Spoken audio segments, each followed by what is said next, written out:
Now let's start with the inverse proportion. So the statement x is, now see here in this example हम लोगों ने एक रो में अगर 40 बच्चों को खड़े किए तो क्या नंबर ऑफ़ रोज़ कितने होंगे, 6 है. ओके. अगर हम लोगों ने एक रो में सिर्फ 10 बच्चों को खड़े करते हैं तो नंबर ऑफ़ रोज़ कितनी हो जाएंगी, इंक्रीज़ हो जाएगी. ओके. इफ़ हम लोग नंबर ऑफ़ मतलब रो में सिर्फ 24 बच्चे को खड़े करते हैं तो नंबर ऑफ़ रोज़ 10 हो जाएगी. मीन्स अगर ये बढ़ रहा है तो नीचे वाला डिक्रीज, मतलब एक इंक्रीज़ हो रहा है तो दूसरा डिक्रीज़ हो रहा है, अगर दूसरा डिक्रीज़ हो रहा है तो ऊपर वाला इंक्रीज़ हो रहा है. मतलब ये क्या हो रहा है, डायरेक्ट प्रपोर्शन नहीं, ये क्या हो रहा है, इनडायरेक्ट प्रपोर्शन है, inverse proportion. Okay. So it means that जैसे अगर नंबर ऑफ़ स्टूडेंट, अगर एक लाइन में मैं मेरे पास 40 बच्चे, अगर सॉरी एक लाइन में अगर मैं 40 बच्चों को खड़े करती हूँ, अगर मेरे पास 240 स्टूडेंट्स है तो अगर मैं एक लाइन में 40 बच्चों को खड़े करती हूँ तो मुझे 6 रोज़ ऐसी लगेगी. लेकिन अगर एक लाइन में मैं 10 बच्चों को सिर्फ खड़े करती हूँ तो मुझे ऐसी 24 रोज़ लगेगी. तो इट मीन्स दैट अगर ये कम होता है तो ये बढ़ता है, और अगर ये बढ़ता है तो ये कम होता है. तो ये क्या हुआ, इन्वर्स प्रपोर्शन. तो let's see what is inverse proportion. और अगर इन्वर्स वेरिएशन आता है तो क्या होता है.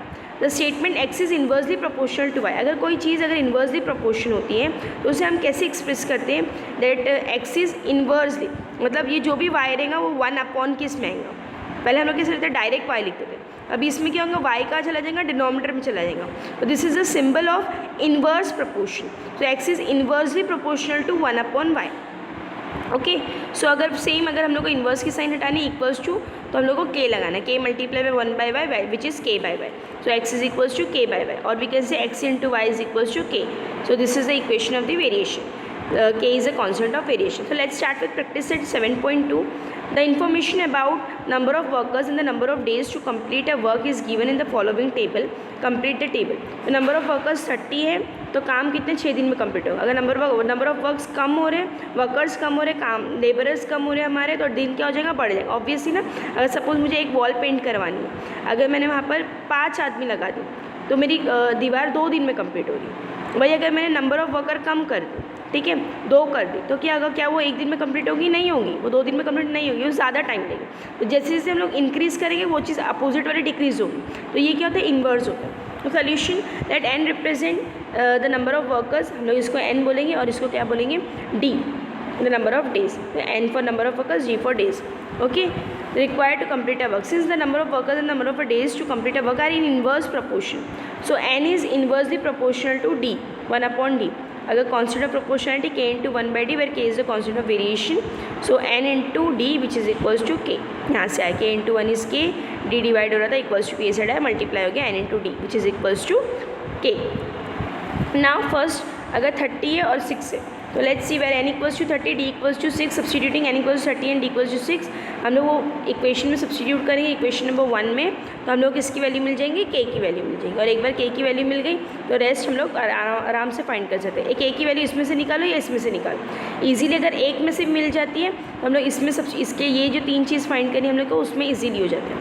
So let's see substituting this n and d value in this equation, n into d equals to k.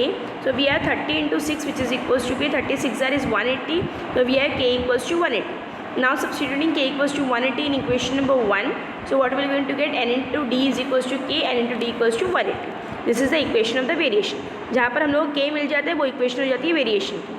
अभी जो भी हम लोग को आगे का फाइंड करना होता है वो ये इससे होता है. तो when d equals to 12, n equals to 7, अगर d 12 है n 7, so substituting d equals to 12 in 2, इसमें 12 सब्सटीट्यूट करेंगे तो हम लोग क्या मिलेंगे, n की वैल्यू 15 मिलेगी. ओके. तो now d equals to 12, when d equals to 12, n equals to 7. Wait for second. यहाँ पर d equals to 12, n equals to हमें फाइंड करना है. ओके. ये सो यहाँ पर n इक्वल्स टू 7 नहीं है, n equals to question mark नहीं है एक्चुअली में.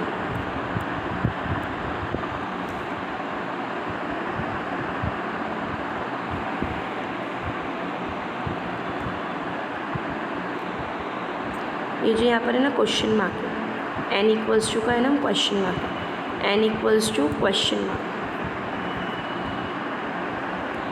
Okay students, n equals to question mark है वो ये वाला टर्म है,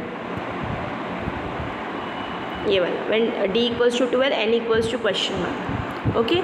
तो substituting d equals to 12, so will going to have n into 12 is equals to 180 which is equals to n equals to 180 upon 12, so n equals to 15.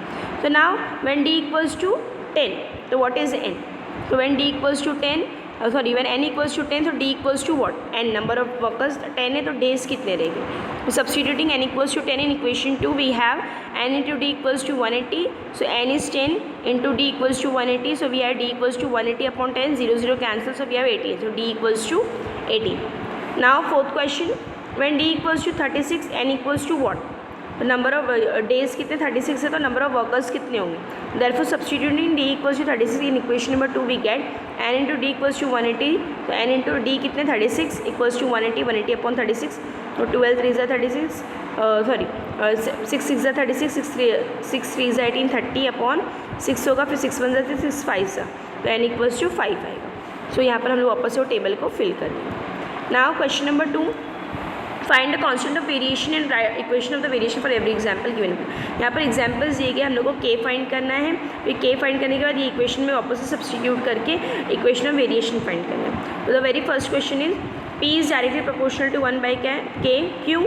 So directly proportional आना है तो equals to लगाना है. तो k आ जाएगा constant, because equals to के बाद k आना जरूरी है, into 1 by q. So where p where k is the constant of variation. ये k क्या हम लोग का कांस्टेंट ऑफ वेरिएशन है. हम लोग की इक्वेशन क्या बनेगी, q इधर आ जाएगा, p into q equals to k. तो ये इक्वेशन नंबर 1 हो गई. अगर हम लोग का p 15 है और q 4 है, राइट. अगर p 15 है q 4 है तो हम लोग ये इसमें सब्सटीट्यूट करेंगे p और q की वैल्यू. तो हम लोग को k की वैल्यू मिलेगी 60. 15 4 जार 60. Now substituting k equals to 60. ये k इक्वल्स टू 60 हम लोग किस पे सब्सटीट्यूट करेंगे, इक्वेशन नंबर 1. तो हम लोग किसकी इक्वेशन मिल जाएंगी, कांस्टेंट ऑफ वेरिएशन की इक्वेशन मिल जाएगी, इक्वेशन ऑफ द वेरिएशन मिल जाएगी. तो p into q equals to k. तो therefore p into q is equals to 60. तो this is the equation of the variation. Therefore the constant of variation is 60 and the equation of the variation is p into q which is equals to 60. Okay. Now second question, if z is inversely proportional to 1 upon w. So z equals to, if we are taking equals to sign, so compulsory there will be a constant k into 1 by w. So where k is the constant of variation, so w इधर आ जाएगा, multiply हो जाएगा. So z into w is equals to k. Equation number 1. Given में क्या है कि z की वैल्यू 2.5 है और w की वैल्यू 24. तो सबसे पहले हम लोग कांस्टेंट निकालेंगे, k की वैल्यू निकालेंगे, ये दोनों सब्सटीट्यूट करके. फिर k की वैल्यू मिल जाएंगी तो अगेन इसमें सब्सटीट्यूट करके इक्वेशन ऑफ वेरिएशन फाइंड करेंगे. Substituting z equals to 2.5 and w equals to 24 in equation 1 we get z into w equals to k. So 2.4 multiply 24 equals to k. तो multiply करने पे answer मिलेगा k equals to 60. Substituting k equals to 60 in equation number 1. So that we are going to get the equation of the variation. Z into w is equals to k. So z into w is equals to 60. So this is the equation of the variation. Therefore the constant of variation is 60 and the equation of variation is z into w equals to 60. Now third one, same if s is directly proportional to 1 upon t square. So directly proportional sign हटा देंगे तो constant लिख देंगे k into 1 upon t square, where k is the constant of variation. तो k की value क्या रहेंगे s into t square. तो इक्वेशन नंबर 1.